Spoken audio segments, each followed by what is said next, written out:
चलो, जैसे कि मैंने आपसे कहा था कि आज का क्लास थोड़ा इम्पोर्टेंट है, क्योंकि भारतीय नागरिक सुरक्षा संहिता के अकॉर्डिंग जो न्यू लॉज में जो न्यू चेंजेस आए हैं, नोट्स के साथ में आपको प्रोवाइड करूंगी मैं। और मेरा मकसद यही है कि जितने नोट्स अवेलेबल होंगे आप लोगों के लिए अच्छा है, क्योंकि अब बहुत सारी चेंजेस आई है। इसके अंदर तो बहुत सारी चेंजेस आई है। बहुत सारे लोग कहते हैं कि क्या चेंजेस है, कुछ भी चेंजेस तो है नहीं, पर एक्चुअल में बहुत सारी चेंजेस आई है। और वो बहुत सारी चेंजेस आप लोगों को पता होनी चाहिए, तो मैं विथ नोट्स आप लोगों को प्रोवाइड करूंगी। तो स्टार्ट करती हूँ, एक ही सेकंड दे दीजिए मुझे।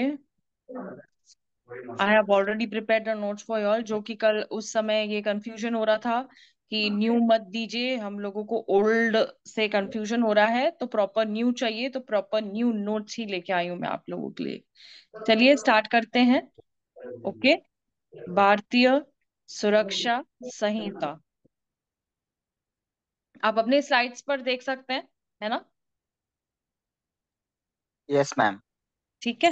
अब देखिए कि ये सुरक्षा संहिता मैंने इक्वल्स टू नोट्स और इक्वल्स टू सीआरपीसी का ये जो लिखा है यहाँ पर, वो मेरा एक रीजन था यहाँ पे लिखने के लिए। मैं चाहती थी कि आप लोगों को थोड़ा बहुत पता होना चाहिए। मैं ये सीआरपीसी बिल्कुल नहीं लेके आ रही हूँ और उसको इन्वॉल्व भी नहीं करूंगी। मैं आपको ये भी बता दूं कि ये सुप्रीम कोर्ट के ही नोट्स हैं, और जो अभी करंट सीट पे बैठे हुए हैं, मैं उनका नाम डिस्क्लोज नहीं कर सकती हूँ। ओके। उनके ही नोट्स है जो मैं आप लोगों को प्रेफरेबली दे रही हूँ। और सही होगा, इसी नोट्स को पकड़ के चलेंगे तो मजा आएगा ना। हमारा जो कॉन्सेप्ट था वो कोड था। Now it is change to Sanhita, now it is change to Bharatiya. India का जो ये है, इंडिया इंडिया ही है, पर हम लोग भारतीय में आ चुके हैं। अब आगे देखिए आप, द भारतीय नागरिक सुरक्षा संहिता 2023। ये जो नेम है भारतीय नागरिक सुरक्षा संहिता, जैसे हम शॉर्ट फॉर्म में कहते हैं BNSS, इसे रिप्लेस कर दिया गया है। आप बोलेंगे इसमें क्या नया है, इसमें क्या नया बता रही हो तुम हमको? हाँ, मैं ये बता रही हूँ क्योंकि आप सभी को पता ही है, पर थोड़ा सा डिस्क्लोजर और दे रही हूँ। ठीक है। अब सेक्शन नंबर 2 को इन्होंने एक्सपांड किया है, इंट्रोड्यूस किया है, न्यू डेफिनेशंस लाए हैं। तो इसके की टर्म्स जो है, ऑडियो वीडियो इलेक्ट्रॉनिक मीन्स। मैंने आप लोगों को क्या कहा था कि ऑडियो वीडियो इलेक्ट्रॉनिक मीन्स अब हमारे एविडेंस के अंदर आप जो भी लेके आएंगे वो एडमिसिबल हो जाएंगे। ठीक है। वैसे हम लोगों को 65B का सर्टिफिकेट प्रोवाइड करना पड़ता था ना, सेकेंडरी एविडेंस लीड करना पड़ता था, एनी इलेक्ट्रॉनिक फॉर्म का जो भी अपना ये रहता था।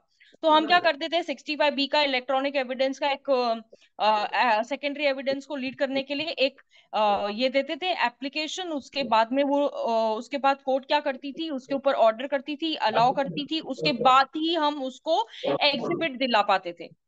नाउ नाउ द सेकेंडरी, अब वैसे तो हमारे पास क्या होता था कि सेकेंडरी एविडेंस को लीड करने के लिए हमारे पास एक प्रूफ होता था, जिसका 65B का सर्टिफिकेट बोला जाता था। ओके। तो वो सर्टिफिकेट से अकॉर्डिंग क्या होता था कि हमें एक ये पता होता था कि this is an actual document और ये यहाँ से ही आया है, और इसी कंप्यूटर से जनरेट होने के बाद में this is brought before the court. ठीक है। ऐसे हमारे पास एक एक्नॉलेजमेंट होता था, एक सर्टिफिकेट में फॉर्म में ये होता था। ठीक है। अब इन्होंने क्या कहा, नो नीड ऑफ प्राइमरी, मतलब उस सेकेंडरी एविडेंस को इन्होंने कट ऑफ मार के उसको प्राइमरी एविडेंस के अंदर शिफ्ट करने के साथ में ऑडियो वीडियो इलेक्ट्रॉनिक्स के मींस को इन्होंने सेक्शन 2 के 1A में एक्सप्लेन किया है। वो भी मैंने आपको किया था। बेल क्या होता है, बेल के प्रोविजंस क्या होते हैं, देखो अब मैं आपको बताऊं। वैसे बेल कैसे मिलती थी, नेट 14 डेज में जो अक्यूज होता था वो बाहर आता था, नेट 14 डेज का प्रोविजन रहता था बेल। और डिफॉल्ट बेल क्या होता है ना, ये सब चीजें जो है आप लोगों को धीरे धीरे आगे मैं सिखाऊंगी। बेल क्या होता है, ऑब्वियसली अगर मैं लेमन लैंग्वेज में कहूं कि जो आरोपी होता है, जो अक्यूज होता है, उसको रिलीज किया जाता है, छोड़ा जाता है, जेल से बाहर निकाल लिया जाता है।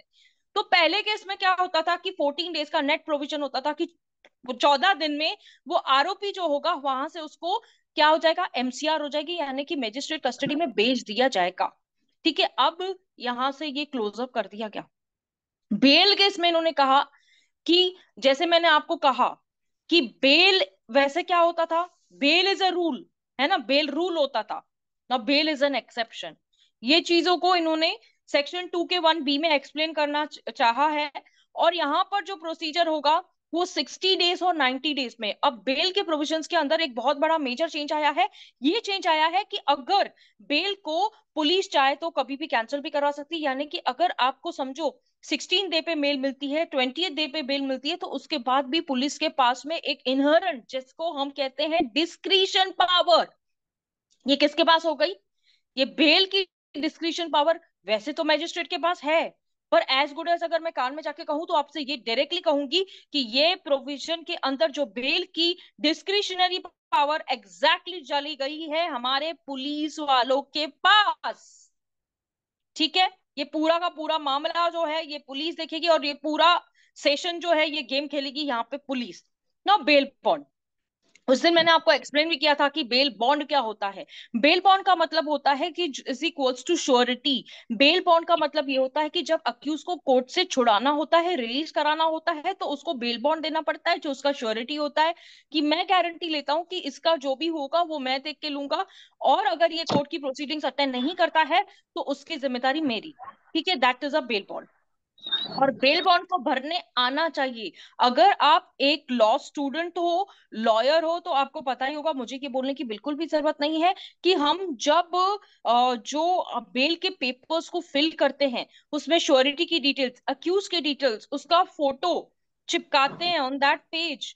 और एक फर्स्ट पेज होता है जिसके अंदर अगर accused is into the jail तब हम उसको फिल करते हैं, if the accused is not into the jail उस पेज को फाड़ते हैं। तो वो बेल बॉन्ड को कैसे फिल किया जाता है ना, ये भी मैं आप लोगों को दिखाऊंगी कि हम जैसे बेल के पेपर्स को कैसे फिल करते हैं, उसमें क्या क्या डिटेल्स होने चाहिए। और अक्यूज को अगर श्योरिटी चाहिए तो उसमें दो काइंड ऑफ श्योरिटी होता है, ये भी मैं आप लोगों को बता दूं। एक होता है सॉल्वेंट, एक होता है इंसॉल्वेंट। ये श्योरिटीज होते हैं। सॉल्वेंट और इंसॉल्वेंट क्या होता है इसको मैं आगे चल के आपको बहुत अच्छा सा खुलासा कर दूंगी कि सॉल्वेंट श्योरिटी कब आता है, इंसॉल्वेंट श्योरिटी कब आता है। अब मैं आपको बता दूं कि जो श्योरिटी होता है उसके पास क्या होना चाहिए, कौन से पेपर्स होना चाहिए, तो उसके लिए अक्यूज को कोर्ट से छोड़ा जाएगा। कोर्ट में बोलेगी ना गारंटी तो देना, है ना, ऐसे ही थोड़ी छोड़ दिया जाएगा। तो उसमें मूवेबल और इमूवेबल का कॉन्सेप्ट आ जाता है ना। तो मूवेबल के कॉन्सेप्ट के अंदर कौन सा मूवेबल प्रॉपर्टी, क्या क्या क्या मतलब आपको देना पड़ेगा जिसकी वजह से आपको कोर्ट जो है एज एन अक्यूज छोड़ेगी। तो श्योरिटी के पास पहले तो मैं आप लोगों को बता दूं कि 712 एक्सट्रैक्ट, यानी कि कोई भी प्रॉपर्टी का पेपर जो मूवेबल इमूवेबल प्रॉपर्टी का पेपर होना चाहिए, उसके साथ में राशन कार्ड होना चाहिए, उसके साथ में आधार कार्ड होना चाहिए, उसके साथ में उसका फोटोग्राफ होना चाहिए। अगर वो सैलरी है उसके पास, यानी कि वो अगर कहीं पर सर्विस करता है तो उसको करंट सैलरी इनकम का प्रूफ देना पड़ता है। वो सब चीजें जो है वहां पर होनी चाहिए, उसके बाद ही उसको बेल दिया जाता है। और उस श्योरिटी को विटनेस बॉक्स में खड़े रह के ये क्वेश्चन किया जाता है कि क्या आपने इससे पहले किसी के केस में श्योरिटी दी है, आपने एज अ गारंटर किसी को छुड़ाया है, अगर हाँ तो आपको वहां पे मार्क करना होता है। अदरवाइज आपके खिलाफ भी एक नई तैयारी हो जाती है, मैं आपको बता दूं। Now next thing very important here is, आप आगे जैसे देखेंगे यहाँ पर बॉन्ड की बात की गई है। मैं तो आपको बेल बॉन्ड कह रही हूँ और बॉन्ड, इन दोनों में क्या डिफरेंस है? बात तो एक ही है, ऐसे खाओ या ऐसे खाओ। तो आप बोलेंगे कि बेल बॉन्ड तो आपने बता दिया कि श्योरिटी जो होता है वो बेल बॉन्ड देता है, फिर बॉन्ड क्या होता है? ये बॉन्ड जो होता है वही होता है, वो बॉन्ड जो होता है ये पुलिस वाले ये बॉन्ड देखने के बाद ही आप लोगों को रिलीज करते हैं। यानी हैंडकफिंग पता है ना आपको क्या होती है? हथकड़ी जिसको कहते हैं, हथकड़ी, है ना। आजकल केस में से आप लोगों को पता होगा कि पुलिस क्या करती है, हथकड़ी तो लगा के लेके नहीं आती है। It is completely false to say that कि पुलिस हथकड़ी नहीं लेके आती है। पुलिस हमेशा हथकड़ी लगा के लेके आती है, बाहर कोर्ट की हथकड़ी खोली जाती है और उसके बाद अक्यूज को अंदर लिया जाता है। समझ रहे हो बात को? ये बहुत इंपॉर्टेंट और छोटी छोटी चीजें हैं जो आप लोगों को मालूम होना चाहिए, क्योंकि मैं आपको प्रैक्टिकल पर्पज से भी बता रही हूँ और आपको जो यहाँ पर आपका जो सिलेबस है उसके पर्पज से भी बता रही हूँ। चलो आगे बढ़ती हूँ फटाफट से ना। इलेक्ट्रॉनिक कम्युनिकेशन, इलेक्ट्रॉनिक कम्युनिकेशन में सबसे हॉटस्पॉट जो होता है वो होता है व्हाट्सएप कम्युनिकेशन। जो आजकल तो देखो, पहले तो जो लेडीज है जो काम करती थी उनको तो व्हाट्सएप का पर्पस ही नहीं पता होता था, वैसे इंस्टाग्राम है, देर आर मेनी एप्स जहां पर चैटिंग होती है, और ऐसे रूम्स भी बने होते हैं जहां पर सीक्रेट चैटिंग्स भी होती है। तो यहाँ पर जो इलेक्ट्रॉनिक कम्युनिकेशन की बात की जा रही है, any medium of source exchange through an electronic media that comes under electronic communication.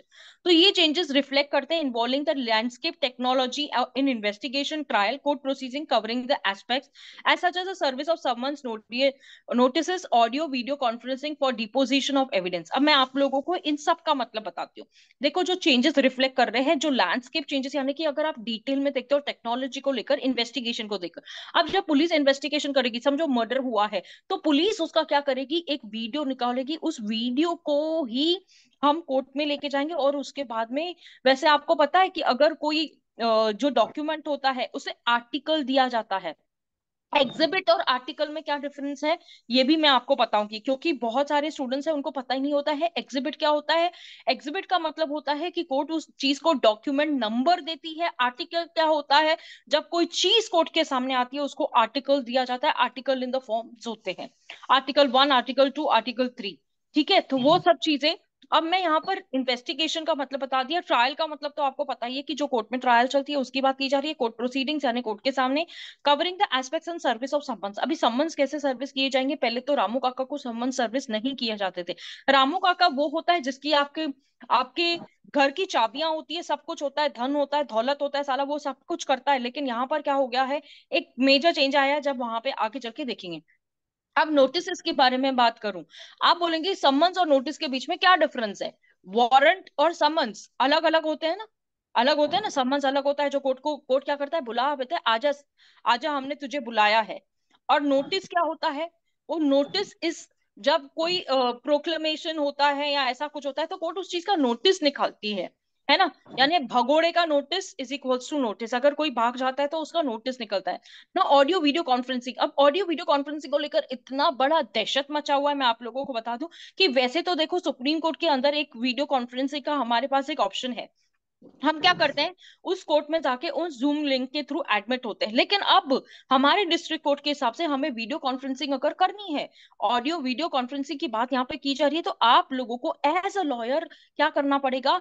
अगर आप डिस्ट्रिक्ट कोर्ट में काम करते हो, तो ऑडियो वीडियो कॉन्फ्रेंसिंग के लिए आप लोगों को एक एक एक बता देती हूँ मैं, कि you have to approach that office, और वहां से आपको एक जूम लिंक प्रोवाइड की जाएगी, जिसमें आप होंगे, आपका लॉयर होगा, और आपके जो अदर साइड रॉयर होगा उसका क्लाइंट होगा, और द जज साहब जो होंगे वो होंगे। और वो लिंक आप लोगों को वहां से ऑफिशियली प्रोवाइड की जाएगी। उसके बाद ही वहां पे एडमिट होने के बाद वो सारा प्रोसीजर होगा, and that will be recorded by the authorities of that. आप उसे रिकॉर्ड नहीं कर सकते हैं। ठीक है, अगर बाय चांस आपने वहां पे रिकॉर्ड का बटन प्रेस कर दिया या ऐसे कुछ कर दिया, वैसे तो आपको पता है कि एडमिन के पास पावर होता है उसको रिकॉर्ड करने देने का या नहीं देने का। अगर समझो बाय चांस ऐसे कुछ आपने गलती भी कर दी, तो उसके लिए भी आपको वहां पे प्रॉब्लम क्रिएट हो सकता है। मैं आप लोगों को क्लियरली बता दूं ना, डिपोजिशन ऑफ एविडेंस, हमारा अगला शब्द आप देख रहे हैं, conferencing for deposition of evidence. Deposition का मतलब होता है कि आप जो डिपोज करते हो यानी कोर्ट के सामने जो बोलते हो। यानी कि आप समझो, मैं एडवोकेट नहीं कहूंगी अपने आप के, I am so and so, मेरा एज सो एंड सो, और जो डिपोज करने आए हो, जो विटनेस देने आए हो, जो बात आपको कोर्ट को कहनी है। एग्जाम्पल लेती हूँ, 13B की पिटीशन, आप लोगों को म्यूचुअल कंसेंट डाइवोर्स तो सभी को पता है क्या होता है ना। म्यूचुअल कंसेंट डाइवोर्स के अंदर जो कोर्ट डिपोजिशन ऑफ विटनेस का मतलब ये होता है कि आपसे पूछा जाता है क्या आप इसको जानते हो। आप मतलब देखो, ये सहमति से हो रहा है, तो उसको लेकर आप उसका नाम बताओगे, जिसका डाइवोर्स हो रहा है उसकी एज बताओगे, उसकी एड्रेस बताओगे, उसके सामने ये सब चीजें डिपोज होती है। कोर्ट उसको क्या करता है, एविडेंस के तौर पे लेता है। डिपोज का मतलब होता है उस चीज को लेना in the form of writing. ठीक है, that is deposition of evidence. Evidence को डिपोज करना यानी लेना, लेना यानी आप जैसे साक्षीदार सुनते होंगे ना, कि कोर्ट पे साक्षीदार जाके साक्षी देता है, विटनेस जाके विटनेस देता है, तो वो बात यहाँ पे कही गई है। Recording of search and seizure, अभी सर्च एंड सीजर को लेकर बहुत इंपॉर्टेंट था वैसे सीआरपीसी के अंदर, तो मैं आपको बता दूं कि सर्जर सीजर जो था एक वेरी इंपॉर्टेंट टॉपिक था। अक्यूज जो होता है, मैं आपको यहाँ से थोड़ा अलग वे से लेके जाती हूँ। अक्यूज जो होता है, अक्यूज को पकड़ने के बाद में आपको पता है कि अक्यूज क्या करता है, अपने दोस्त को फोन करता है, कभी भी अपने माँ बाप को फोन नहीं करता है कि मुझे अरेस्ट कर दिया गया है ना। तो सर्च एंड सीजर में क्या होता है, अभी उसका जो भी उसने अंगूठी पहनी है, चेन पहनी है, जो भी उसने पहना है, वो सब उतार लिया जाता है, तो उसका पंचनामा बनता है। ठीक है, एक पार्ट ये हो गया। सर्च एंड सीजर का एक पार्ट ये भी होता है कि समझो कोई एक पत्नी है, अब में एक पति है और एक पत्नी है। अब पति ने क्या किया, एक गलती किया। कौन सी गलती किया? सारा पैसा पत्नी के नाम पे रख दिया। अरे बाप रे, ये तो बहुत मुसीबत हो गई, कैसे हो गई? अब पत्नी ने क्या किया, उस सारे पैसे को अपने पिताजी के नाम पे ट्रांसफर कर दिया। अब उसके बाद में पति जो है भागा भागा कोर्ट में चले गया कि इसको सर्च वारंट निकालो, इसने हमारे पैसे ये किए है। ठीक है, तो उसको लेकर उसके जो आर्टिकल्स है, यानी उसने जो भी ट्रांजेक्शन किए उसको सीज किया जाए। यहां पर कोर्ट ने क्या किया कि यहाँ पर कोर्ट ने बोला कि जो पैसे हैं, भले तुम्हारे वाइफ के हैं, उसके वाइफ के अकाउंट में, ये उसके पैसे हो गए, अब वो जैसे चाहिए वो यूज कर सकती है। तो हस्बैंड्स भी अवेयर। ये यहाँ का केस है, मैं आप लोगों को बता देती हूँ कि यहाँ पर भी उन्होंने क्या किया। सर्च वारंट के टाइम पे कोर्ट ने उसे एकदम नकार दिया और कोर्ट ने बोला कि क्या जरूरत पड़ी है या नहीं, अगर उसके अकाउंट में पैसे है तो वो कैसे भी खर्च करे, हम लोग कौन होते हैं उसको रोकने वाले या पूछने वाले। ठीक है, now further, additionally, previously undefined terms relating to the bail have not been defined. Further, the definition of victim, section 21Y, has not been broadened by eliminating the requirement of the accused person being formally charged. अब victim है ना, victim के rights क्या होते हैं, मैंने ना एक अलग से टॉपिक लिया था। अगर आप लोगों ने नहीं देखा है तो please go on the YouTube channel and check it कि victim के rights क्या होते हैं, victim कौन है और victim का क्या रोल है, वो आप जाके चेक करो। ठीक है, माय यूट्यूब चैनल आप सभी को पता है, एडवोकेट पीयू रत्नानी के नाम से मेरा चैनल है, आप उसे लाइक कीजिए, सब्सक्राइब कीजिए, तो आपको ये जो पोर्शन मैं यहाँ पे बोल रही हूँ विक्टिम क्या है, 100% आपको पता चलेगा कि what is a victim. Okay, इसको ब्रॉडन वेज में अगर पढ़ना होगा तो आपको, द मॉडिफिकेशन ऑफ एक्सपीडिट्स और the process of victims receiving compensation entitled in the certain cases. अब जो मॉडिफिकेशन की बात कीजिए, मॉडिफिकेशन का मतलब है चेंज, एक्सपीडिट्स का मतलब है फास्ट, फटाफट। ठीक है, the process of victims receiving the compensation, अभी कंपनसेशन रिसीव करने के लिए मैं आप लोगों को बता दूं कि जो कंपनसेशन की बात आती है, अब जो विक्टिम्स होते हैं उसको कॉम्पनसेशन तो चाहिए, यानी यानी केस तो चलता रहेगा, अक्यूज को जब जेल हुई तब जेल हुई, अब तो ऐसे हो गया है ना। तो यहाँ पर जो कॉम्पनसेशन होगा वो सर्टेन केसेस में देखा जाएगा, यानी कि जहां पर हीनियस क्राइम होगा, जो क्राइम होगा वो हीनियस होगा, उसको उसका जो टर्म होगा अगर वो बड़ा होगा, तो वहां पर मैं आप लोगों को बता दूं वेरी क्रिस्टल क्लियर कि वहां पे जो अक्यूज्ड है, यानी उसके तरफ से और कंप्लेनेंट को, यानी कि विक्टिम जो होगा, ठीक है, obviously victim always not complainant, but जो भी विक्टिम होगा उसके अंदर उसको कॉम्पनसेशन दिया जाएगा। Am I clear? Am I clear? Section number 2, Aditya, yes ma'am, clear ma'am. Clear है ना? मतलब ऐसा कुछ डिफिकल्टी या नहीं जा रहा है ना मैम मेरी तरफ से मैम एकदम? मैम हाँ अगर हाँ हाँ 498 का जो झगड़ा है मैम, हाँ 498 हम स्टेट के साथ लड़ते हैं बराबर। हाँ हाँ हाँ हाँ। तो हम कंपेंसेशन किसको मांगेंगे मैम? अभी आप देखो, 498 हम स्टेट से लड़ते हैं, तो उसमें कंप्लेनेंट क्या स्टेट नहीं होता है क्या बेटा? कंप्लेनेंट तो होती है ना, औरत होती है ना उसमें कंप्लेनेंट 498 में, है ना? Yes ma'am. हाँ, तो अगर समझो जो अक्यूज्ड है वो बच जाता है ना, उसका 498 उसके पक्ष में आता है कि वाइफ ने झूठा केस किया था, तो आप यस वाइफ मैम। के ऊपर डिफेमेशन केस कर सकते हैं। ये आपको ओके मैं ओके। क्लियर कट बता देती हूँ।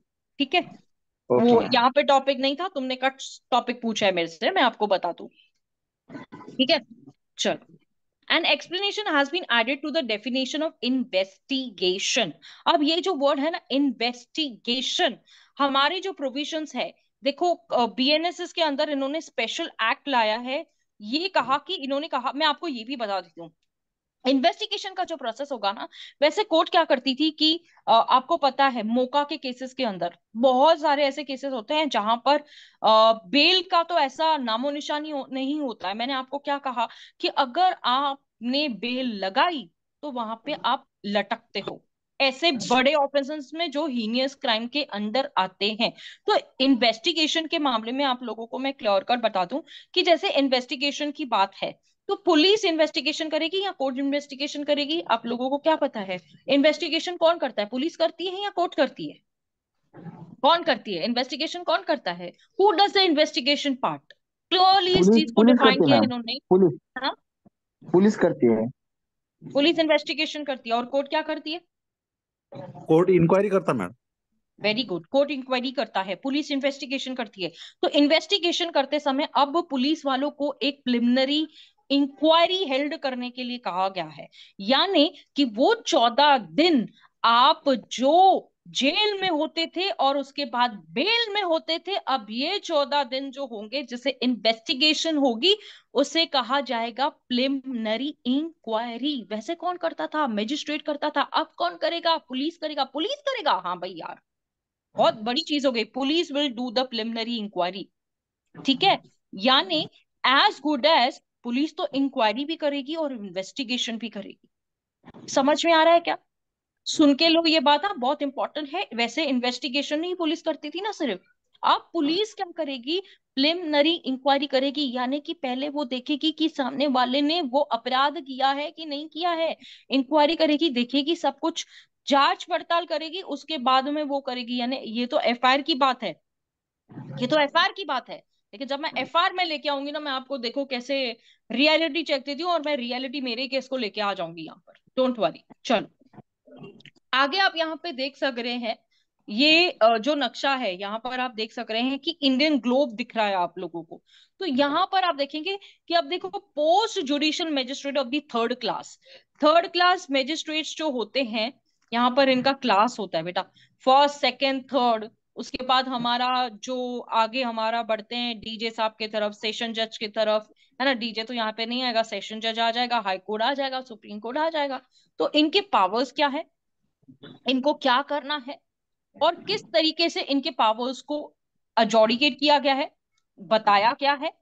The post of judicial magistrate of the third class, I can bet you all, this is nowhere there anywhere. ये जो मैं आप लोगों को नोट्स दे रही हूँ, ये कहीं पे भी अवेलेबल नहीं है, कहीं पे भी नहीं, कहीं से कॉपी पेस्टेड नहीं है। मैं आपको बता दूं, क्लियर कट बोल रही हूँ, these are not copy pasted anywhere, कहीं से भी उठाए गए नोट्स नहीं है इसको। तो अगर आपको नोट डाउन करना है तो आप अपना नोट पैड लेके भी अपने आप को थोड़ा सा नोट डाउन कर सकते हैं। ठीक है, the post judicial magistrate of the third class metropolitan magistrate and assistant session जजेस have been abolished to bring the uniformity in the cases of classes of courts and the judges across the country। इनको खत्म कर दिया गया, खत्म कर दिया गया, मार नहीं दिया गया है, अबॉलिश कर दिया गया है, क्योंकि इनको यूनिफॉर्मिटी लेके आनी थी। ठीक है, अब देखो, देर आर 4 काइंड ऑफ जजेस नाउ। अब यहाँ पर इन्होंने सीधा सीधा बोल दिया कि इनको हटा दिया गया, इनको लेके आया गया। 4 टाइप ऑफ जजेस है, क्लियर कट देख लो कौन है, किसका रोल क्या होता है। ठीक है, अब देखो, judicial magistrate of the second class क्या करता है आपको पता है? सीट पे बैठता है, उसको क्या करना होता है? उसके पास मैटर्स आते हैं क्या? उसके पास मैटर्स आते हैं, बिल्कुल आते हैं। उसको क्या होता है? लिमिटेड काम करना होता है। यानी कि जितना काम किया दिया जाए ना, उससे ज्यादा का काम तुमको करना नहीं है। उससे ज्यादा का काम तुमने अगर किया तो हम तुम्हारी पोस्ट को ये कर देंगे। ठीक है, तो सेकेंड क्लास को बहुत संभाल के चलना होता है, वेरी, जैसे कछुए की चाल, एकदम स्लो स्लो स्लो स्लो चलना होता है। Now, judicial magistrate of the first class includes the chief judicial magistrate और additional chief judicial magistrate। पहले कैसे होता था? अलग अलग अलग ना। अब यहाँ पर फर्स्ट क्लास में इन्होंने एक्सक्यूज मी, फर्स्ट क्लास में इन्होंने क्या किया ना, इनको इंक्लूड कर दिया। ठीक है, पहले फर्स्ट क्लास था, और ये चीफ जुडिशियल मजिस्ट्रेट और एडिशनल चीफ जुडिशियल मजिस्ट्रेट जो थे ना, इनके सीनियर्स हुआ करते थे। अब इनको क्या कहा, तुम भी इसमें इंक्लूड हो गए हो। ठीक है, यहाँ पर जुडिशियल मजिस्ट्रेट फर्स्ट क्लास वही काम करेगा, चीफ जुडिशियल वही काम करेगा, एडिशनल चीफ जुडिशियल मजिस्ट्रेट वही काम करेगा। ठीक है, अब सेशन जजेस जो होते थे वो इंक्लूड करेंगे एडिशनल सेशन।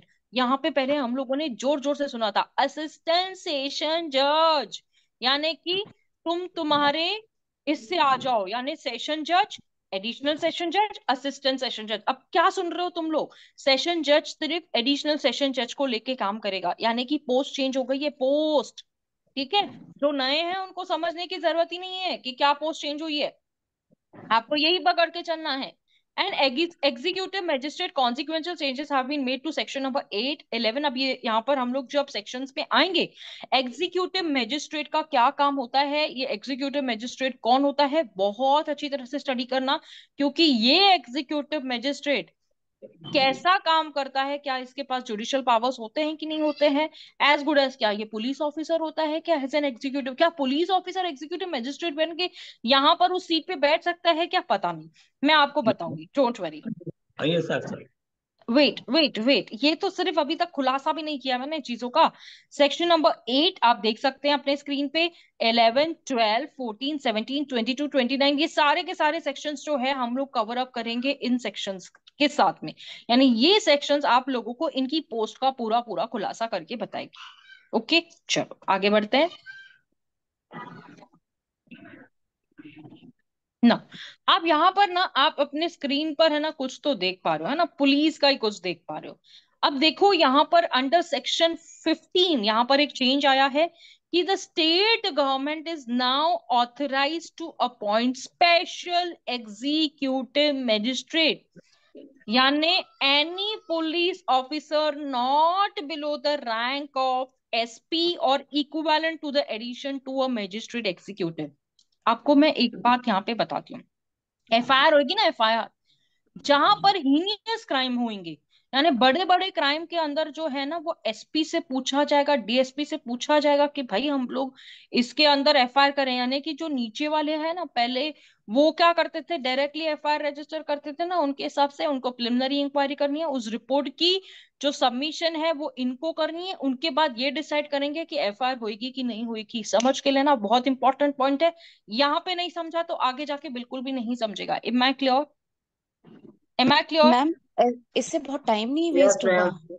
हाँ होगा ना, होगा होगा, डेफिनेटली होगा। टाइम तो वेस्ट वैसे भी हो रहा ही है ना। आपको पता है जो 14 डेज का प्रोसेस इन्होंने ले लिया, मुझे बताओ कि पुलिस 14 दिन में क्या उखाड़ लेने वाली है? पर पुलिस को दे दिया ना, डिस्क्रिशनरी पावर दे दिया गया है पुलिस को, जो मजिस्ट्रेट के पास होता था कि तुम जाओ चेक करो, प्रिलिमिनरी इंक्वायरी करो। वैसे तो प्रिलिमिनरी इंक्वायरी, अच्छा मैं ये नहीं कहूंगी कि उसके बाद अगर पुलिस नहीं करती है तो मजिस्ट्रेट के पास ऑप्शन नहीं है उस चीज का करने का, मैं ये कतई नहीं बोल रही हूँ यहाँ पर। लेकिन इन लोगों को इंक्वायरी करने के लिए टाइम है क्या? टाइम है क्या?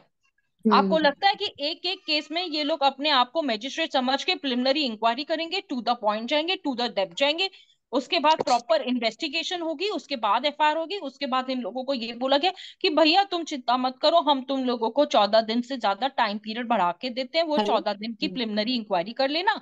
और 30 और जो 60 और 90 डेज का जो प्रोविजन रखा है हम लोगों ने, उसमें आप आके पूरा ये कर देना, उसके बाद चार्जशीट फाइल करने देना, हम छोड़ देंगे बंदे को। somebody said something, yes? Madam police को ज्यादा पावर दी। ज्यादा नहीं, पूरे पावर्स पुलिस के पास चले गए। आप देखो, आप समझने की कोशिश करो ना। देखो अगर पुलिस के पास पावर्स नहीं है तो ये इनको समझ रहा है कि ये पुलिस को पावर्स देने के, अभी तक पुलिस को उतने पावर्स मालूम नहीं है। क्योंकि उनके पास, अब एक और चीज का खुलासा करती हूँ मैं यहाँ पर। आप लोगों को पता है कि जो भी अपील होगी ना, अब जो भी न्यू अपील होगी, अब जो भी अपील होगी ना, आफ्टर 1 जुलाई के बाद वाली जो अपील फाइल करेंगे ना, आप न्यू प्रोविजंस के हिसाब से अपील फाइल करेंगे। केस ओल्ड है, कितना कॉम्प्लिकेटेड हो गया है, कितना कॉम्प्लिकेटेड। पहले ही तो मैं एक बात बताऊं कि बहुत सारे चीजें जो है वो लॉ पॉइंट्स तो क्लियर ही नहीं है, पता ही नहीं है। क्लियर तो छोड़ दो, दिस इज द सेकेंडरी, उनको पता ही नहीं है कि exactly what does law point, और यहाँ पे हम लोगों को कैसे क्लीन चिट लेके निकलना है। क्या करेंगे आप लोग बताओ ना। यहाँ पर आपको अपील के लिए भी क्या कहा गया है कि न्यू अपील्स जो भी फाइल होगी वो न्यू, जो हमारे लॉज इंप्लीमेंट हुए हैं उसके अकॉर्डिंग आप अपील फाइल करेंगे, उस सेक्शंस के अकॉर्डिंग, उसके अंदर आप क्राइटेरिया में आगे। कितना कितना ये भोपला चौक हो जाएगा, यानी कैसे होगा। एग्जाम्पल लेते हैं कि वैसे अगर समझो पुरानी जजमेंट हुई है 125 सीआरपीसी के अंदर, तो अपील जो होगी वो न्यू प्रोविजंस के अकॉर्डिंग होगी, जो नए लॉज आए उनके अकॉर्डिंग होगी 1 जुलाई के बाद। मतलब पहले जूना ही नहीं आ रहा है तो तुमको नया क्या समझ में आने वाला है? इतना इतना हाइपोथेटिकल करके रखा है उन्होंने। बट डू नॉट वरी, मैं हूं आप लोगों के साथ में, ये मैं आपको ऐसे बताऊंगी और हम उस चीज के ऊपर काम भी करेंगे। मैं तो चाहती हूँ कि आप लोग एवरी डे, जैसे मैं कहूँ कि अब जैसे हम लोग आगे आगे सेक्शंस की तरफ चलेंगे, तो आप लोग है ना ट्राई करो कि एक एक सेक्शंस के ऊपर साइटेशन, न्यू साइटेशंस मैं तो आपको बताऊंगी बताऊंगी। प्लस आप लोगों को क्या करना है कि उस सेक्शन का पोस्टमार्टम करना है। पोस्टमार्टम यानी कि उसका चीर फाड़ करके आप लोगों को, और जितना आप पढ़ोगे उतना आप एक न्यू पॉइंट एवरी डे आपको समझ में आएगी कि this is something new which is coming now. Okay, ये आप लोगों को करना पड़ेगा। चलो आगे बढ़ती हूँ ना। अब ये ना देखो, you can see this guy is haunting like anything.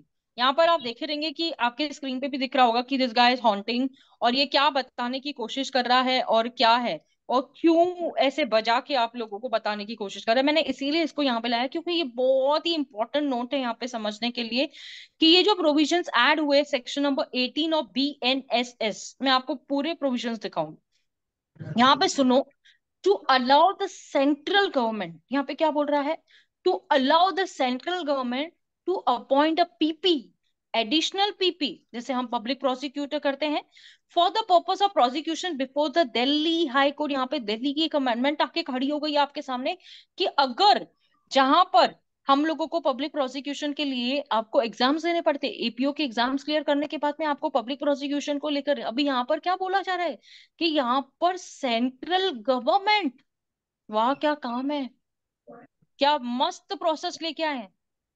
नहीं यानी नहीं, ऐसा यानी नहीं मैडम। दिल्ली यानी police is under central government. हाँ madam Delhi police is under central government. तो हाँ, दिल्ली के हाई दो कोर्ट दो के so what, Delhi police so what, central government तो एग्जाम्स क्लियर ही नहीं करने का। सेंट्रल गवर्नमेंट के थ्रू हम लोग direct public prosecutor, additional public prosecutor वहां पे प्रोसिक्यूशन करने के लिए तैयार हो जाते हैं। तो क्या हुआ फिर, उसमें कौन अप्रोच सी चाहिए बड़ी मैम, बात है, उसमें कौन सी अप्रोच बड़ी होने बात के है। लिए। वो क्या पावर्स है मैम, दिल्ली पुलिस और दूसरा स्टेट का पुलिस को? दूसरे स्टेट के पुलिस को, दूसरे स्टेट है ना हमारे यहाँ पे, क्या we have to give our exams, और उसके बाद में क्या होता था ना, इन लोगों को प्रेफरेंशियल जो कोर्ट्स होते थे, ठीक है, जो समझो यहाँ पे सेशन कोर्ट बैठा है, तो आपको कैडरे में आपका नाम दिया जाता था, आपकी लिस्ट बनती थी, उसके अकॉर्डिंग आपका एक अपॉइंटमेंट होता था एज अ पब्लिक प्रोसिक्यूटर, अगर आप स्पेशल ये करते थे।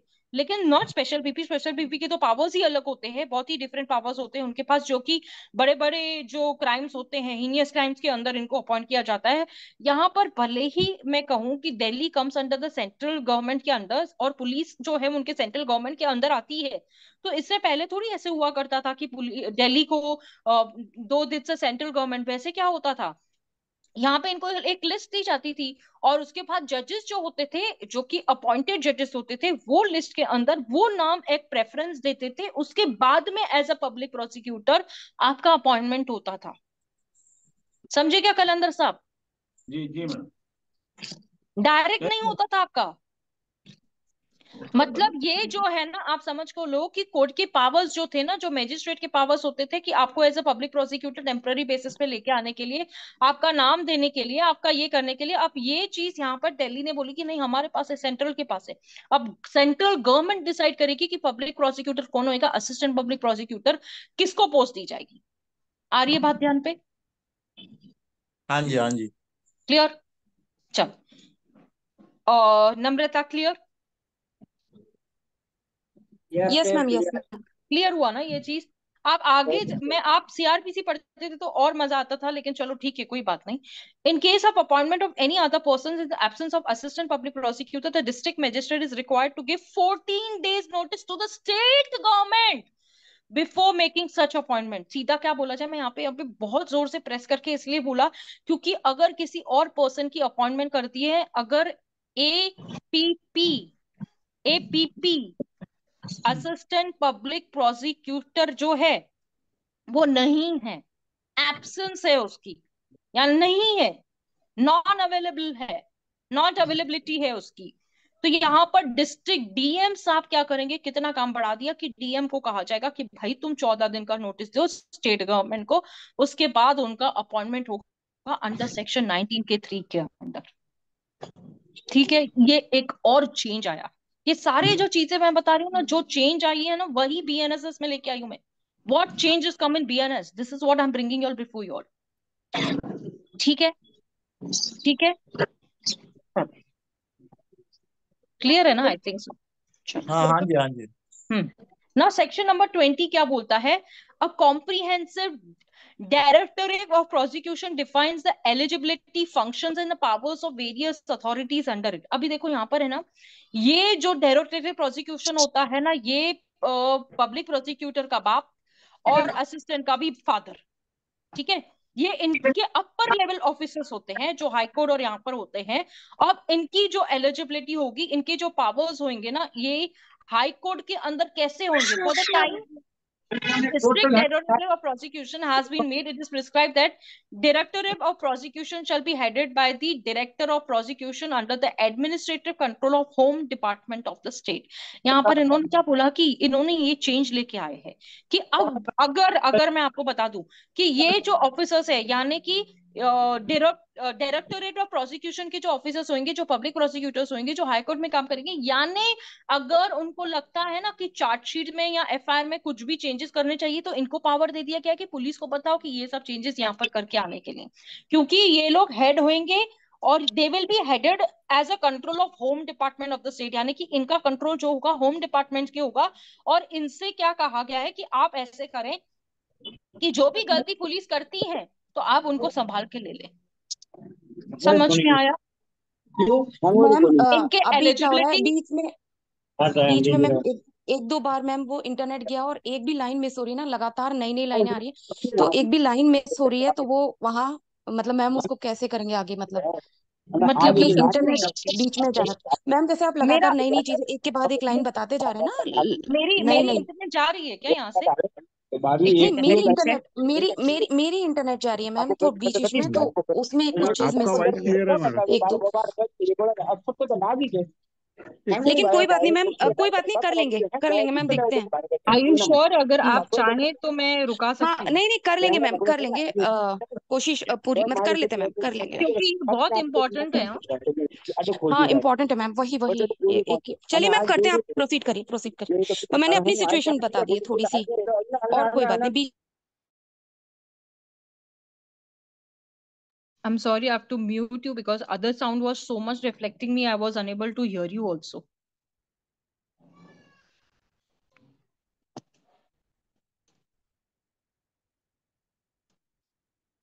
फर्दर बढ़ते हैं आगे। मैं आपको बता दूं कि सेक्शन 20 का बीएनएसएस में एक चेंज ऐसा आया है कि अब ये जो प्रोसिक्यूशन ऑफिसर होगा, जहां पर भी पुलिस ऑफिसर से गलती होती है, यानी कि ये कह सकते हैं कि बाबा इसमें चेंज करो, इसमें चेंज करो, यानी अगर चाहे तो चार्जशीट के अंदर भी इनको ऐसे पावर्स दिए गए हैं कि जहां पर उनको लगता है वो चार्जशीट के अंदर भी उनको चेंज लेके आने के लिए कह सकते हैं, रेक्टिफिकेशन जो कहेंगे ना वो इनके पास है। और ये जो स्टेट है यानी कि पुलिस वालों को हेल्प करेंगे और ये पुलिस वालों को डायरेक्शन दे सकते हैं, इसको बदल क्या रहे। समझा? समझा? ये है बीएनएस का सेक्शन नंबर 20। डोंट वरी, मैं सिर्फ आप लोगों को अभी सिर्फ चेंजेस बता रही हूँ। जब मैं आपको पॉइंटर्स पे लेके जाऊंगी, एवरी सेक्शन इन डिटेल बताऊंगी ना, आपको बड़ा मजा आएगा ना। The director of prosecution section 20 के 7 में will be responsible for giving opinions on filing appeals and monitoring the cases punishable with 10 years। Very very very very important.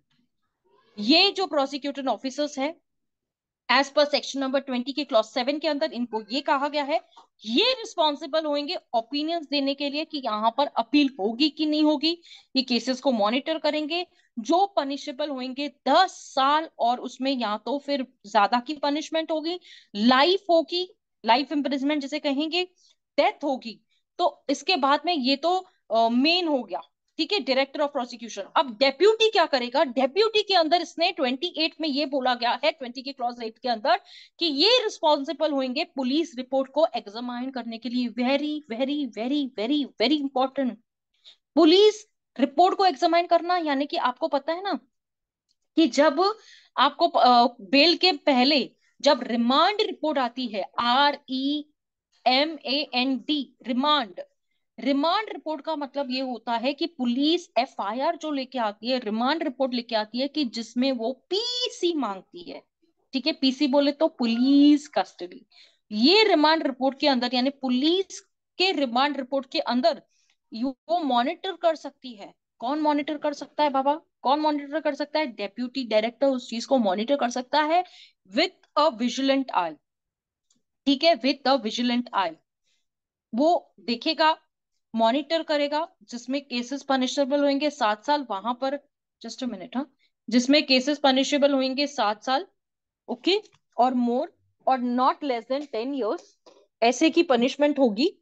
और ये पनिशमेंट के अकॉर्डिंग ही वो क्या करेंगे? अब देखो वहां पर 10 थी, यहाँ पर 7 है। ये लोग क्या करेंगे? मॉनिटर करेंगे, सब चीजों के ऊपर ध्यान रखेंगे। पहले इन लोगों का क्या होता था रिमांड रिपोर्ट उठाओ और केस को चलाओ। But now the things have change. ये पहले नहीं था, ये सुपर डुपर हिट चेंज आया है। यहाँ पर ध्यान से देखिए आप, this is a major change what has come right now. Okay, उसके बाद आप देखेंगे कि but less than 10 years for expeditious disposal. Expeditious का मतलब होता है fast disposal of the cases को इंश्योर करने के लिए, यानी फटाफट केस को डिस्पोज ऑफ करने के लिए ये जो पीरियड इन्होंने दिया है उतना ध्यान पे रखते हुए ये काम करेंगे। पहले प्रोसीडिंग स्लो चलती थी ना, साल के साल चलते रहो चलते, तो now this is not going to happen. उसके बाद आप देखेंगे द असिस्टेंट। ठीक है, पहले हमने क्या देखा, डायरेक्टर ऑफ प्रोसिक्यूशन डेप्यूटी देखा, अब उसका असिस्टेंट डायरेक्टर क्या करेगा। सेक्शन 20 के क्लॉज 9 के अंदर उसको एम्पावर किया गया है कि मॉनिटर करो cases punishable for less than 7 years। यहाँ पर लेस देन 7 years की बात की जा रही है, तो नीचे के भी ट्रायल कोर्ट्स को भी कहा गया है कि तुम भी करो, हम तुमको भी ये देते हैं। और ये प्रोविजन जो है ये पावर देता है, फंक्शन देता है, accountability of all the overall process of justice of dispensation, यानी कि यहाँ पर इनको वो चीज का जवाब देना पड़ेगा और उस चीज की अकाउंटेबिलिटी रखनी पड़ेगी कि अगर जहां जहां गलतियां हैं वहां वहां उसको डायरेक्शन देके उसको रोका जाएगा। ठीक है, तुम्हारा राज नहीं है, तुम्हारा राज है, तुमको पावर दिए हैं, लेकिन हम तुम्हारे बाप हैं, हम यहाँ बैठे हैं। समझा? Director of prosecution, deputy, assistant, clear. Punishment 10, 7, less than 7, excuse me ma'am. Clear. ये लोग मैम कहाँ से आएंगे, ये deputy director, assistant director ma'am, ये किस कहाँ से, मतलब जजेस से होंगे, कहाँ से होंगे?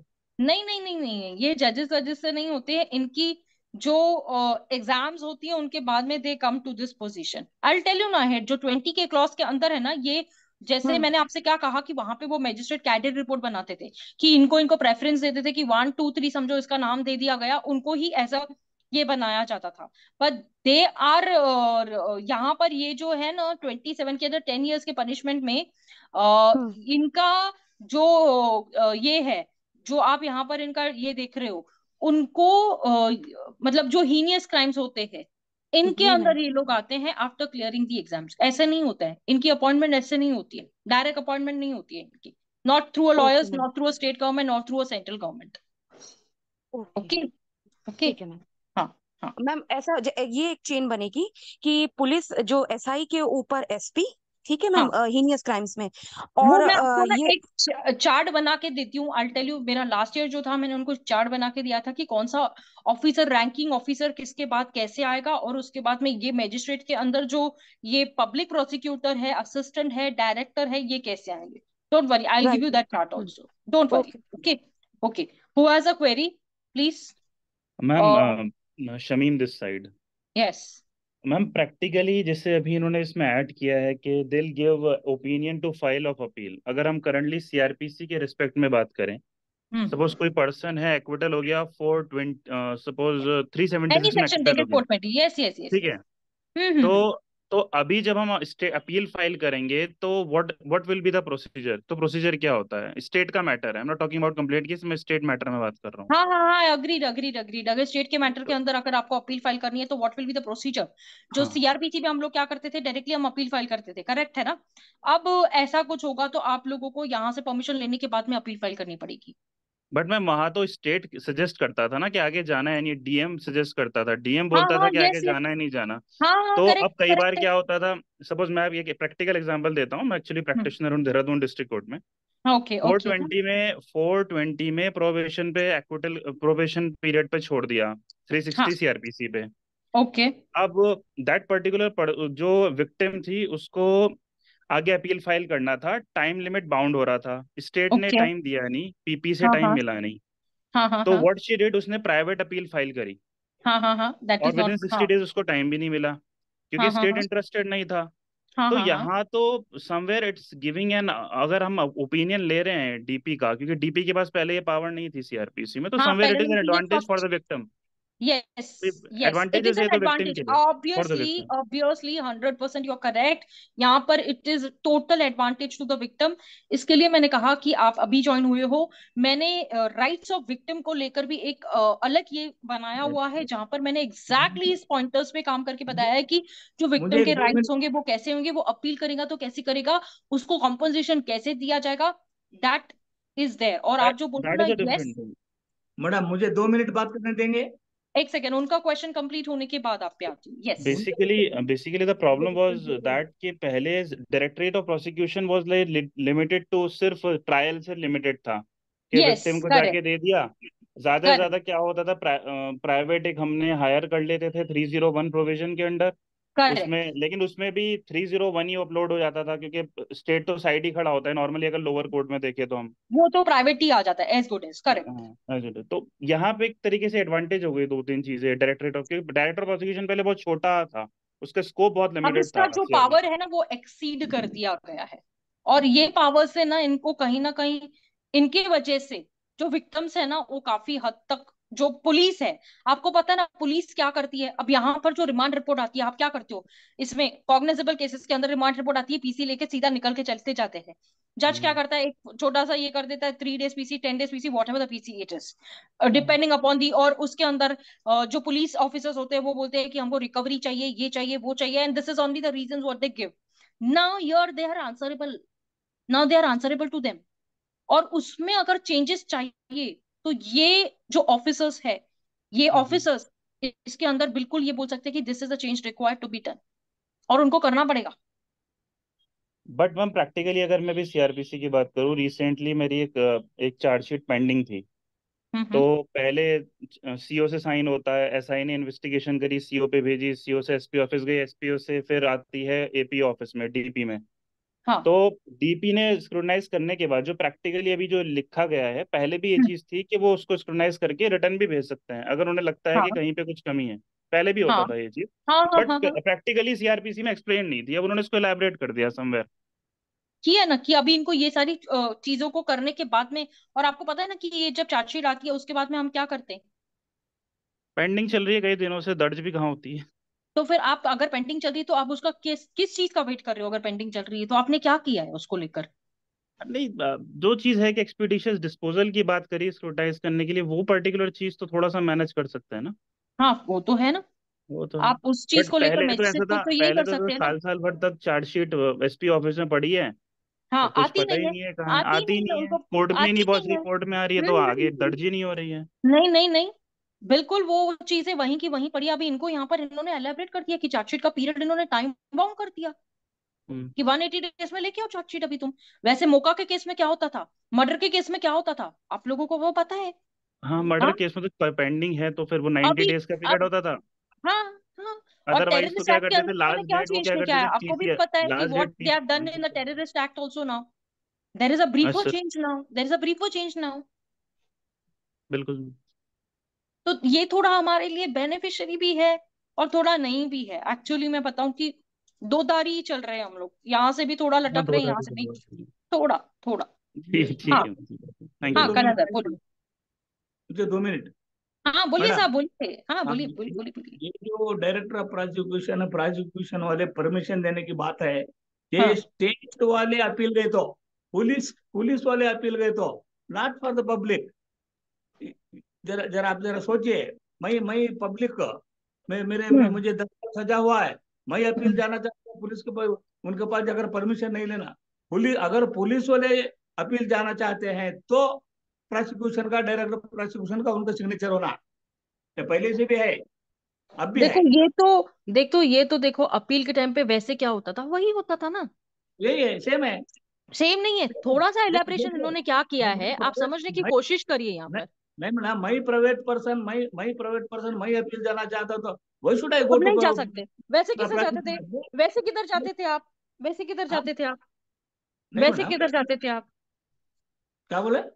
वैसे आप जाते थे क्या। इससे क्यों पहले जाते जो जाते? हमारा भाई सीआरपीसी में पहले जो अंदर लॉ पहले था होता उसके अंदर आप क्या तो करते थे। फिर अपील जाको कम कम करा लेके आते थे, जाके मर्डर केस होता, फांसी होती है, अपील जाता है प्राइवेट पर्सन, फिर उससे कम करा लेके आते, सुप्रीम कोर्ट तक जाते हैं ना। हाँ, तो तो आपका वो क्या, प्राइवेट आपका क्या ये प्राइवेट कहना है कि ये सिर्फ कॉमन पर्सन के लिए कुछ भी नहीं है, मतलब ये लोग चाहेंगे तो दादागिरी करके हमको करके देंगे, नहीं तो नहीं करके देंगे, ऐसा हाँ बोल रहे हो हाँ आप। हाँ, यस यस यस मैडम, ये पुलिस वाले अगर जब अपील जाना चाहते हैं तो उनके लिए सिग्नेचर है ये, वो हमारे लिए देखो नहीं। ये तो एक्चुअली ऐसे था ना कि पहले हमको इनको पावर्स नहीं देते, अब पुलिस को वापस पे अभी इनको भी पावर्स दे दिए गए, एक्सीडिंग पावर्स, ऐसे समझ के चलिए। समझना, एक्सीडिंग पावर्स दे दिए गए हैं अब, ऐसे समझ के वो चलिए। तो है और उसमें, वो दैट इज पुलिस देखो केसेस, ये कॉमन पुलिस। पब्लिक के लिए कुछ भी इंटरेस्ट नहीं है, मतलब उनका कुछ इंटरेस्ट नहीं है इस बात को लेकर, ये बात तो आपको वैसे मैम भी क्लियर एक ही है। सबमिशन मैं कर दूं इसमें, इसमें सिर्फ डायरेक्टरेट और प्रोसिक्यूशन का स्कोप बढ़ा दिया है। दैट्स इट, जो दैट्स पहले इट। जो पहले प्रैक्टिकली हम बन जो जो जो जैसे लॉ स्टूडेंट जो अभी first year, second year, third year, fourth year में यहाँ बैठे होंगे, पहले उनको ये चीजें नहीं पता थी, वो पढ़ के आते थे 4 लाइन। अब उसको स्कोप को बढ़ा दिया है। दूसरी चीज, जब हम प्रैक्टिकली सिस्टम पे जाके चीजें सीखते थे तब हमें मैडम, पता चलता था कि ऐसा भी हो जाता है। ऑफ कोर्स छोटे ट्रू, ऑफ कोर्स समझ गए? कलंदर साहब, जब तक हमने भी इस प्रैक्टिकल चीज को ऑब्जर्व नहीं किया था ना, हमको भी नहीं समझ में आता था। हाँ, आप मुझे इन बच्चों से पूछो कि बेल बॉन्ड को कैसे भरा जाता है, बॉन्ड क्या होता है, श्योरिटी क्या होता है, वहां पे सही कितना समझ लगता है, नहीं, और कितना अमाउंट कोट कर सकता है, और कितने का डायरेक्शन दे सकता है, किसको भी नहीं मालूम रहेगा इधर बैठे हुए, नहीं, किसको भी तो नहीं, मैं बताऊं आपको। मतलब एक बात बोलता हूँ, हमारे केसेस एक्यूट होते हैं तो हम पब्लिक प्रोसिक्यूटर के जाके, वो तो it is not fit for appeal करके लिखा लेके आके हमारे ऑफिसर को भेजते थे। अगर उन्हें लिखा it is fit for appeal work को, हमें अपील करना होता था। इट वो इज तो for government, it is for police appeals, not for public. मैंने आपको पहले ही बोला ना कि ये पब्लिक के लिए है ही नहीं, मैंने तो आपको शुरुआत में ये शब्द कहे, मेरी बिगनिंग ही यहाँ से थी, this is not for public, this is for prosecution, यानी कि ये तो और मतलब इनके हाथ में हो गया है। आपको तो पहले से ही पता है, यू तो officer already. Yes yes yes, पहले से पता है। हम्म। इसके लिए तो मैं चाह रही हूँ ना कि आप लोगों को एवरी सेक्शन के ऊपर एक प्रैक्टिकल अप्रोच क्यों लेके आ रही हूँ मैं जो आप लोगों को, क्योंकि देखो हमने प्रैक्टिस की है तो हमको पता है ना कि इसके प्रोज एंड कॉन्स क्या है, इसके कॉन्सिक्वेंसेस क्या है। अब आपको मैं यहाँ पे बता रही हूँ, लेकिन समझ में आना चाहिए, वो एक बात है ना। जी मैडम। चलो, section number 23, the powers of limit of imposing the fine. चलो, powers of imposing the fine by a magistrate of the first class has been increased from 10,000 to maximum 50,000, and for the magistrate of the second class 5,000 to 10,000। यहाँ पर fine की बात की जा रही है, इम्पोजमेंट और इनकी लिमिटेशन जो है वो बढ़ाकर, यहाँ पर पहले ही जो गरीब होते थे उनको 10,000 भरने के लिए टेंशन आ जाती, 10 से 50 कर दी गई है, देखो आप। ठीक है, मतलब कहाँ पे है क्या पब्लिक के लिए, है क्या पब्लिक के लिए, देखो आप। ठीक है, आपको पता है ना कि अगर आप एक एप्लीकेशन भी देते हो तो फाइन तो उनके लिए ऐसे हो गया कि मस्त एक गेम खेलो। वैसे वो लोग बहुत सोचते थे, 200-500 लगाने के लिए भी ऐसे उनको लगता था कि इतना बड़ा फाइन ट्रायल कोर्ट कैसे देगा। अब यहाँ पर इन्होंने क्या किया, increase from rupees 10,000 to maximum 50,000, and for the second class इन्होंने कर दिया 5,000 to 10,000। These two classes of magistrate has also been empowered to impose a community service as a part of a sentence. Community service का मैंने क्या बताया था आप लोगों को, कि आप लोगों को पॉश केस जो है, अगर आप लोगों ने फॉलो किया होगा, कम्युनिटी सर्विस के अंदर कॉम्पो लिख के आओ, यानी लोगों के सामने बेइज्जती करके इज्जत उतार के, ये है कम्युनिटी सर्विस की, आप जाके बाहर काम करो, ये है कम्युनिटी सर्विस। ठीक है, यानी कि आपको ये भी बोला जा सकता है जाओ समन सर्विस करा के आओ, कोर्ट की सफाई करो, कचरा निकालो, तो this is community service which you all ma'am are going to. एक बात कहनी थी मुझे। हाँ अभी कुछ साल पहले एमपी हाई कोर्ट में कुछ बहुत फेमस केस था, हुआ कुछ रेप का। हाँ हाँ, तो रेपिस्ट को इस बिहाफ पे छोड़ा गया था कि वो कम्युनिटी सर्विस करेंगे। देवर करेक्ट। सेंट टू सम, ये एमपी हाई कोर्ट का है बेसिकली। जो अक्यूज थे वो हम्म किसी राइट्स के वो थे अक्यूज, उन्होंने मास रेप किए थे during that particular some riots. हम्म। तो जैसा भी आपने ये पुणे हाई का मैटर लिया कि लाइक हाँ, उसमें कुछ ऐसे लिखने के लिए कहा था। पॉश तो केस का मैटर था यहाँ पे, यस। मैम वैसे तो बीएनएस में इन्होंने 8 जगह डिफाइन कर दिया है, 8 या 9 जगह डिफाइन है कि आपको कम्युनिटी सर्विस देनी है। But yes, somewhere don't you think community service is not a solution? वो एक रिफॉर्मेटिव थ्योरी उतनी इम्प्लीकेटिव नहीं होगी वो कैसे? तो अभी आपको पता है कि दैट इज, अभी ये कम्युनिटी सर्विस को भी लेके आने के लिए आपको मैं आप बता दूं, we have already come to LLM, okay. अगर आपने एलएलएम किया होगा तो 100% हमने कम्युनिटी सर्विस को लेकर, ये लोग अभी इम्प्लीमेंट कर रहे हैं। हमको ये तब से पता है, आप जब रेप केस से बात कर रहे हो, मैं पॉश केस से बात कर रही हूँ, कम्युनिटी से सर्विस का इम्प्लीमेशन करके भी, जो इम्प्लीमेंट करके बैठे हैं, उसका क्या फायदा है होने वाला है, मेरे को बताओ।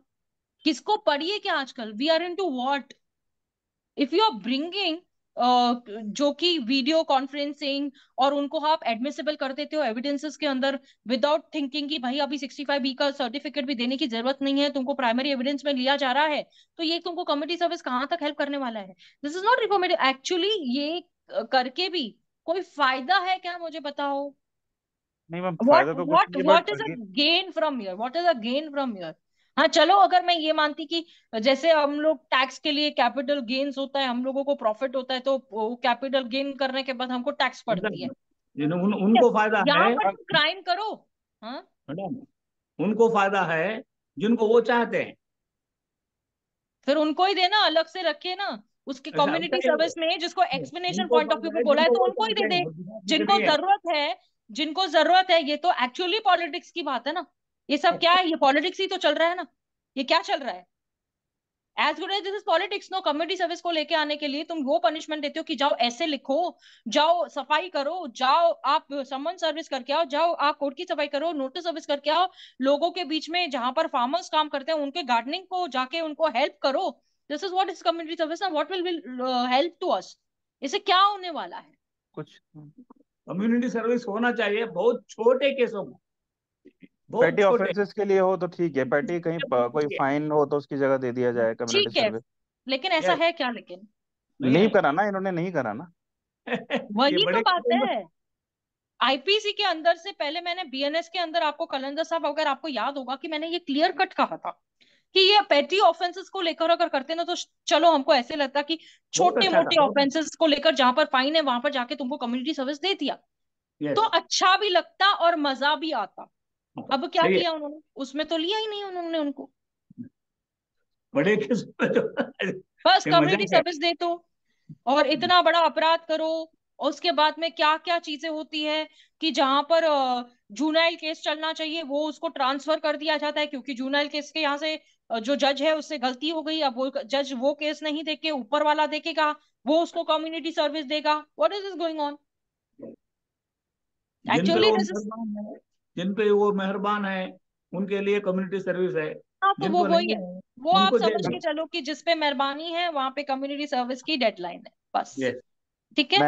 मैंने जो एग्जांपल दिया मैम, रेप विक्टिम का बता रहा हूँ, वो तो एमपी हाई कोर्ट ने दिया कि कम्युनिटी सर्विस करिए, आपको 10 साल जेल में रहते हुए हो गए। इतना सीरियस ऑफेंस में, हीनियस ऑफेंस में कम्युनिटी सर्विस दे दी गई थी, and they were lived after 6 month और 1 year.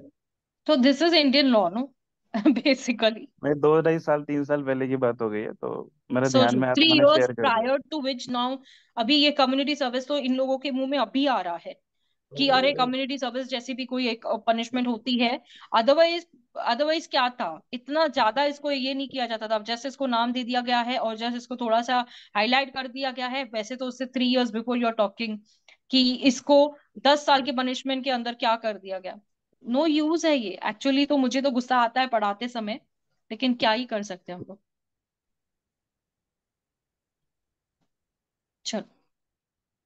Community service has been explained in the court ordered a work for the benefits of community and which is not entitled to any remuneration. Explanation section 23 में दिया गया है. The provision seeks not only to decrease the prison population but also adopts a more rehabilitative reformative approach to the punishment. अभी क्या rehabilitation में जाएंगे ये लोग? मतलब इन्होंने कम्युनिटी सर्विस में ये भी बोल दिया ना कि जो प्रिजन है वो फुल है, और उसके साथ में क्या होता है कि जो फर्स्ट टाइम पनिशमेंट, जस्ट जो फर्स्ट टाइम ऑफेंडर है, जो फर्स्ट टाइम ऑफेंस करता है, तो उसको कम्युनिटी सर्विस दी जाएगी कि भला इतने हमारे वैसे भी उसके अंदर फुल पड़े हुए हैं, और जो प्रिजन्स है उसको खाली करने की बात की जा रही है। पर ऐसा होने वाला है क्या? उस पॉपुलेशन को लेकर आप जो वर्ड प्रिजन पॉपुलेशन बोल रहे हो, मतलब आप सोचो ना कि इंडिया के कितने पॉपुलेशन प्रिजन के अंदर है और कौन से केसेस के अंदर है, ये बताओ। What happen rehabilitative, rehabilitation centres बनाने के लिए आप जो बोल रहे हो, आपके पास रिहैबिलिटेटिव उतने सेंटर्स है क्या करने के लिए? और रिफॉर्मेशन की आप बात कर रहे हो, अप्रोच कर रहे हो उस पनिशमेंट को लेकर, रिफॉर्मेशन चेंज लेके आने की कोशिश कर रहे हो। डू यू थिंक कि डिक्रीज होगा वो पनिशमेंट, की ये इंक्रीज होगा? जहां पर छोटे मोटे क्राइम्स होंगे तो वो तो इंक्रीज होते रहेंगे, है ना? Ma'am clear? नॉर्मल प्रैक्टिशनर में कई बार मैंने ये भी देखा है, यूपी और उत्तराखंड में, कि हाँ लोग, पुलिस चॉकलेट चोरी करने पे ले आती है और जेल भेज देती है। हाँ हाँ, ये तो बहुत कॉमन सी बात है मैं कि दिल्ली चॉकलेट नॉर्थ चोरी इंडिया साइड किया। बता रहा हूँ, तो हाँ यहाँ हाँ तो हाँ बहुत हाँ। ये चीजें बहुत प्रोमिनेंट है कि अगर पुलिस वालों को लग गया कि इसे जेल भेजना है तो भेजना है उसको। वो तो और अभी सिर्फ दुश्मनी आप निकालने के लिए भी कौन से हद तक ये नहीं जाते हैं, ये तो आपको पता ही है ना। बहुत सारे मैटर में मैंने रिमांड रिफ्यूज भी होते हुए देखा है, yes remand yes refuse yes कराई भी यस। है। और तो आपको हम पता भी हमें होगा, यहाँ से मैं एक सेकंड ये करती हूँ।